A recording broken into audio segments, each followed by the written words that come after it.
Hi friends, అందరూ ఎలా ఉన్నారు? అందరూ బాగున్నారు కదా? అందరూ బాగుండాలి, అందులో నేను ఉండాలి.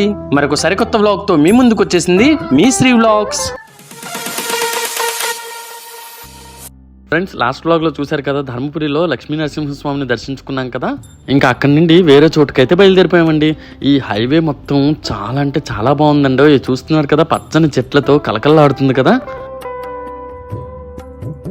ఇదిగోండి, మొత్తానికి మేము చేరవలసిన ప్లేస్కి అయితే చేరిపోయాం. అక్కడ చూస్తున్నారు కదా, పెద్ద కొండ కనిపిస్తుంది కదా. ఆ కొండ మీద సత్యనారాయణ స్వామి దేవాలయం అయితే ఉందండి. ఈ గుడి మంచిర్యాల జిల్లాలో ఉన్న దండేపల్లి మండలంలో గూడెం గ్రామంలో అయితే ఉంది. నిజం చెప్తున్నాను ఫ్రెండ్స్, ఈ ప్రదేశం అంతా పచ్చని చెట్లతో కలకల్లాడుతూ చాలా అంటే చాలా బాగుందండి. ఇదిగోండి, మొత్తానికి గుడి దగ్గరికి అయితే వచ్చేసాం. చూశారు కదా, ఇందాక ఈ గుడి కొండపైన ఉంది కదా, కాబట్టి ఈ విధంగా మా వ్యాన్లోనే కొండపైకి అయితే వెళ్ళిపోయాము. కొండపైకి ఘాట్ రోడ్ గుండా వెళ్తున్నప్పుడు పక్కనే ఉన్న కొండలు, మబ్బులు ఇవన్నీ చాలా అంటే చాలా అట్రాక్టివ్గా అనిపించాయి అనుకోండి. నిజంగానే ఫ్రెండ్స్, మేమంతా ఈ దృశ్యాన్ని చాలా ఎంజాయ్ చేసామండి. ఇదిగోండి, మొత్తానికి కొండపైన ఉన్న సత్యనారాయణ స్వామి దేవస్థానానికి అయితే వచ్చేసాము. ఇక్కడ చూస్తున్నారు కదా, కొన్ని మెట్లు అయితే ఉన్నాయండి. మహా అయితే ఒక 20 నుండి 25 మెట్లు అయితే ఉంటాయి. ఈ మెట్లు కవర్ చేసేస్తే మనం గుడిలోకి అయితే వెళ్ళిపోవచ్చు. కొండపై నుండి ఒక్కసారి వ్యూ చూడండి, చాలా అంటే చాలా బాగుంది కదా. నేనైతే సూపర్గా ఈ వ్యూని అయితే ఎంజాయ్ చేశాను. నేనే కాదండి, మాతో పాటు వచ్చిన వాళ్ళంతా చాలా బాగా ఎంజాయ్ చేశారనుకోండి. కాకపోతే కాస్త ఎండగా ఉండడం మూలన తల మీద ఈ విధంగా కర్చీఫ్ వేసుకుంటూ కొండనైతే ఎక్కేశాను. ఇక్కడ నుండి చూడండి, ఈ వ్యూ ఎంత బాగుందో కదా. మా వాళ్ళంతా ఈ వ్యూ చూడగానే ఆ ఎండను కూడా మర్చిపోయి కాసేపు అయితే అలా నిల్చుని పోయారండి. ఇంక మొత్తానికి అందరం గుళ్ళోకి వెళ్ళి ఆ సత్యనారాయణ స్వామిని అయితే దర్శించుకున్నాం. అలాగే ఇక్కడ సామూహికంగా సత్యనారాయణ స్వామి వారి వ్రతాలు కూడా జరిపిస్తున్నారండి.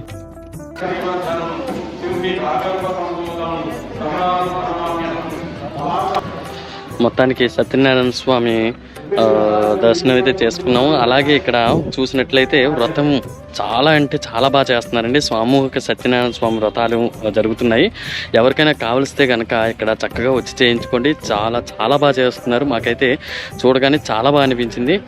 నేను కూడా ఒకసారి ప్లాన్ చేసుకుంటున్నాను ఇక్కడికి వచ్చి సామూహికంగా సత్యనారాయణ వ్రతంలో పాల్గొనాలని. చూద్దాం ఆ దైవానుగ్రహం. ఓకేనా? ఇంకా ఇప్పుడైతే మనం రిటర్న్ జర్నీ అయిపోదాము.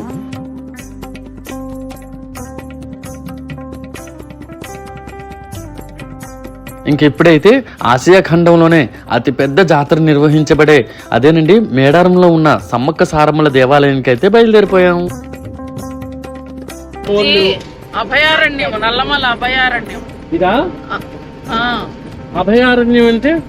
అభయారణ్యం అంటే కాకుల దూరని కారడవి, చీమల దూరని చిట్టడివి, అలాంటి వాటిని అంటారు. నాకు ఎప్పటి నుండో సమ్మక్క సారమ్మల దేవాలయం చూడాలని చాలా కోరికగా ఉండేది. ఆ కోరిక ఈ ట్రిప్లో నెరవేరింది. ఇదిగోండి, మొత్తానికి సమ్మక్క సారమ్మల దేవాలయం యొక్క మెయిన్ గేట్ దగ్గరికి అయితే వచ్చేసాము. ఇక్కడ చూస్తున్నారు కదా కోనేరు, ఇది జంపన్న వాగు అనే పేరుతో పిలువబడుతుంది. భక్తులంతా ఈ జంపన్న వాగులో స్నానం ఆచరించి అమ్మవారిని అయితే దర్శించుకుంటారు.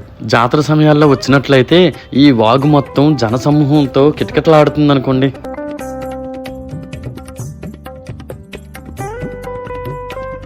అని ఫ్రెండ్స్, సమ్మక్క సారక్క జాతర జరుగుతున్న ప్లేస్కి అయితే వచ్చాము. అంటే జాతర అయితే కాదు, ఇప్పుడు గుడికి అయితే బయలుదేరి వచ్చాము. అండి నెక్స్ట్ ఇక్కడ చూసారు, ఇక్కడ అనేది ఇది బెల్లం, అక్కడ బంగారం అనేసి బెల్లం అమ్ముతారు. అంటే ఎవరు వెయిట్ పుట్టినా వాళ్ళు మొక్కుకున్న వాళ్ళంతా ఇక్కడ బెల్లం అయితే సమర్పించుకుంటారు అమ్మవారికి.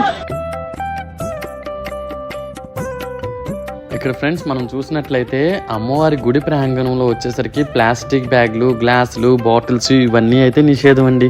ఈ విషయం మాత్రం నాకైతే చాలా హ్యాపీగా అనిపించిందండి.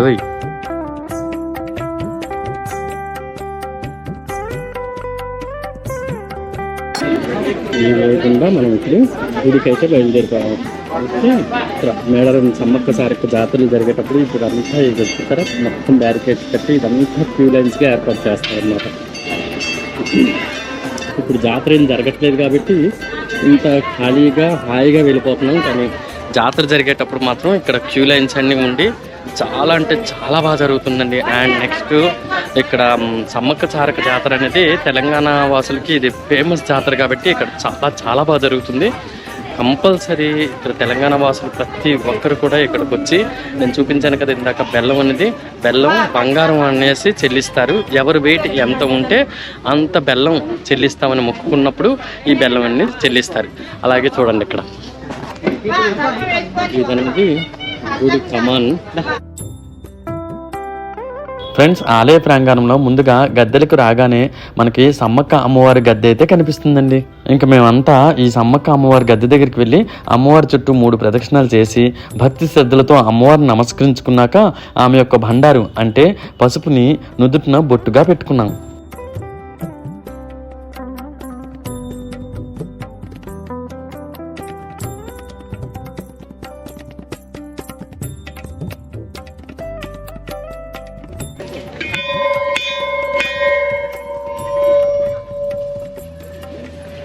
అండ్ ఫ్రెండ్స్, అక్కడ సమ్మక్క గద్దె చూసారు కదా, ఇది వచ్చేసరికి సారక్క గద్దె.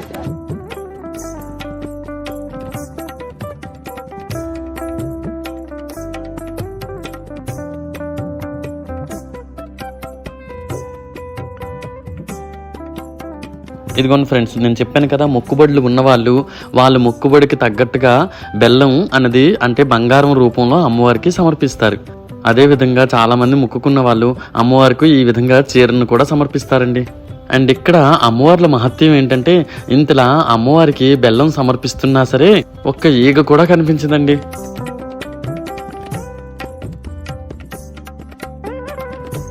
సమ్మక్క సారక్కలకి, సమ్మక్క సారక్కలకి, సమ్మక్క సారక్కలకి. ఇదేం కదమ్మా? గోవిందరాజు గారు.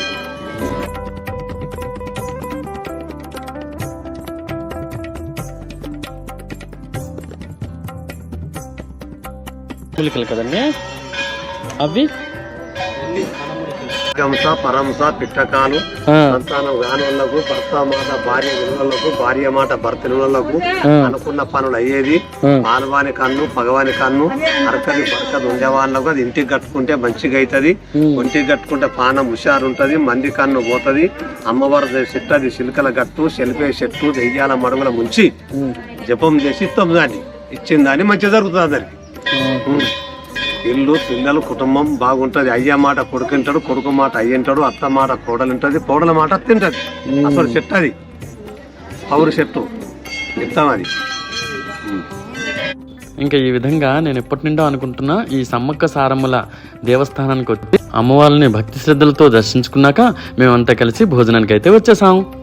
అంతే, ఇవాల్టి వ్లాగ్ ఇంతే. నెక్స్ట్ మేము ఎక్కడికి వెళ్ళామనేది నెక్స్ట్ వ్లాగ్లో తప్పకుండా చూసేసేయండి. మీకు గనక నా వీడియో నచ్చినట్లయితే లైక్ చేయండి, షేర్ చేయండి, అలాగే నా ఛానల్ని తప్పకుండా సబ్స్క్రైబ్ చేసుకోండి. Thank you friends, bye bye.